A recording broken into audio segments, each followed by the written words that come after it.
Oi gente, Bruna Binotto aqui.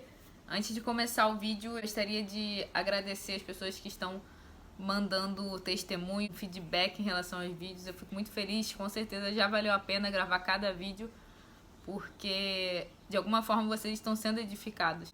Hoje eu queria compartilhar com vocês algo muito particular meu, que só pessoas mais próximas minhas souberam disso. Eu já recebi muitas coisas de Deus, tanto no meu relacionamento pessoal com ele, como através de outras pessoas que foram usadas por Deus na minha vida. E quando eu tinha cerca dos meus 23 anos, uma irmã foi usada para falar comigo. E ela disse para mim que aos meus 27 anos eu ia receber um presente de Deus. Que nesse período a minha intimidade com ele ia aumentar de tal forma, eu iria viver um novo dele na minha vida. Então eu acho que vocês já conseguem imaginar que a minha expectativa por essa idade, a minha expectativa por essa época estava 1000. Eu estava muito ansiosa para ver o que Deus tinha preparado para mim aos 27 anos. Eu acredito que você já consegue imaginar que nós, como seres humanos, para piorar, mulher, com certeza a gente já começa a criar coisas na nossa cabeça. A ansiedade começa a tomar um pouco de conta do nosso coração, da nossa mente. Então alguns questionamentos que vinham na minha mente eram: Jesus, será que eu vou casar aos 27 anos? Será que eu vou ter filho aos 27?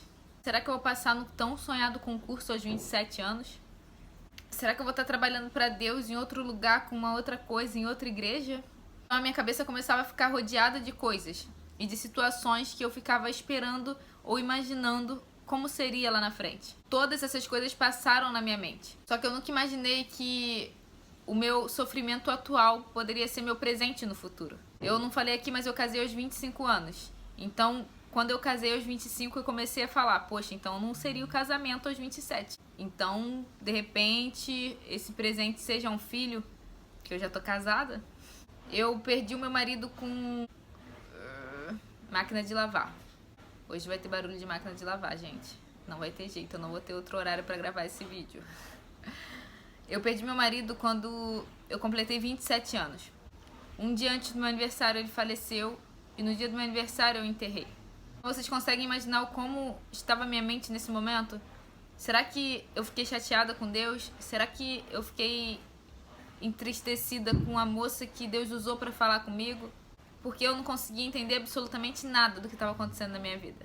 É claro que eu não fiquei chateada com Deus, mas inicialmente, como ser humano, eu perguntei para Deus: que presente era esse? Cadê o meu presente? Falei: me ajuda a enxergar, porque eu não estou entendendo nada. Então eu entendi que o nosso sofrimento de hoje será a nossa dádiva de amanhã. Mesmo sem entender o que estava acontecendo, eu comecei a perguntar a Deus que presente era esse. E realmente esse ano eu estou vivendo algo mais intenso com Deus. Eu estou enfrentando coisas que eu não imaginava estar enfrentando. Vencendo uma coisa que eu nunca imaginei viver, de uma forma que eu nunca imaginei viver. Eu me imaginei devastada demais. Eu me imaginei sem forças nenhuma para passar por uma situação igual a que eu estou passando. E o meu maior desafio hoje, em relação à minha intimidade e meu relacionamento com Deus, tem sido compartilhar com vocês coisas da minha vida. Falar em público. Esse é o meu maior desafio. E eu tenho tentado viver isso de todo o meu coração. Eu tenho tentado vencer isso todos os dias, a fim de que, de alguma forma, vocês sejam edificados por aquilo que eu vivi. Seria muito egoísmo meu se eu não conseguisse compartilhar com vocês tudo aquilo que Deus tem feito na minha vida. Senão de nada valeria tudo que eu estava vivendo. Seria muito egoísmo eu reter tudo aquilo que Deus tem me ensinado, eu sentir tudo aquilo que o Espírito Santo, todo o consolo que o Espírito Santo tem me feito sentir, sem que eu pudesse consolar também vocês que estão passando talvez pela mesma coisa. Então, à medida que eu vou contando pra vocês que Jesus me curou, o que Ele fez na minha vida, eu começo a entender que o meu sofrimento pode ser uma dádiva no dia de hoje. O meu sofrimento no passado, o meu sofrimento atual, pode se tornar uma dádiva no dia de amanhã. Uma vez eu estava lendo Mateus 5 e quando a gente faz a leitura desse capítulo, a nossa natureza é muito contrariada. Eu acho o máximo, porque eu acho que essa era a ideia de Jesus. Pensa comigo, quando você está muito triste, quando você está desanimado, passando pela pior situação da sua vida, você consegue imaginar que isso que você está vivendo é motivo de bem-aventurança? Foi isso que aconteceu comigo. A palavra de Deus diz: bem-aventurados que choram, pois serão consolados. Ou seja, felizes são os que choram, pois serão consolados. Isso contraria completamente a nossa natureza humana.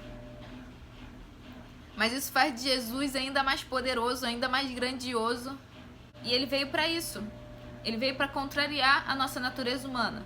Nós percebemos que em Jesus, ainda que você viva uma perda inimaginável, ainda que você viva um sofrimento insuportável, tem como você transformar toda essa dor, toda essa tristeza em alegria. A alegria de tê-lo ao nosso lado.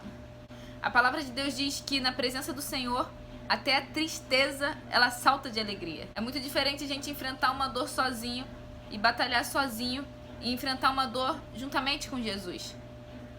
Eu não sei se você já passou por isso. Eu não sei se você já teve algum momento da sua vida que você não estava com um relacionamento com Deus, que você não conhecia Deus. Mas é muito diferente você caminhar lado a lado com Ele, passando por um problema muito difícil, e você caminhar sozinho.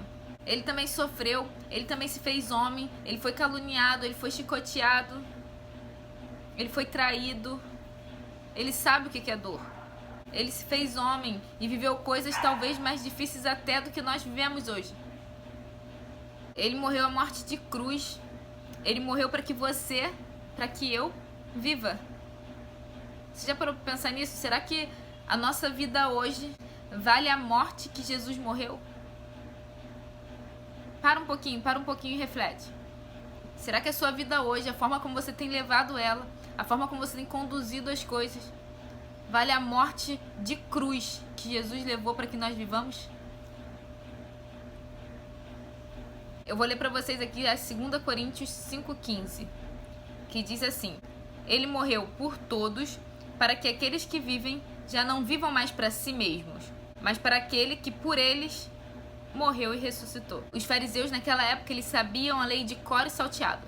Mas Jesus veio para mostrar pra gente que nós precisamos ter um caráter inabalável, que nós precisamos ser verdadeiros, que a gente precisa ser pessoas íntegras e que não sejamos somente conhecedores da lei, mas também praticantes da lei. Os fariseus, eles eram pessoas cobertas de religiosidade e às vezes nós agimos iguaizinhos a eles. Jesus falava que a gente poderia fazer tudo que os fariseus falavam, mas a gente não podia agir da mesma forma que eles agiam, porque eles tinham conhecimento da lei, mas eles não praticavam a lei. Conhecer Jesus, andar com Ele, praticar os sermões dele, nos torna com certeza, sem sombra de dúvidas, pessoas melhores, seres humanos melhores. Meu desejo hoje é que você leia Mateus 5, assim como eu li. Fui ler como eu li já outras vezes, só que dessa vez, quando eu li, o Senhor falou tanto comigo e eu espero que você consiga ler e refletir, ainda que sua natureza humana seja contrariada, ainda que você não entenda que felizes são os que choram. É uma circunstância que a gente vive que a gente não consegue entender na hora, mas depois, com certeza, o Espírito Santo vai fazer com que a gente entenda.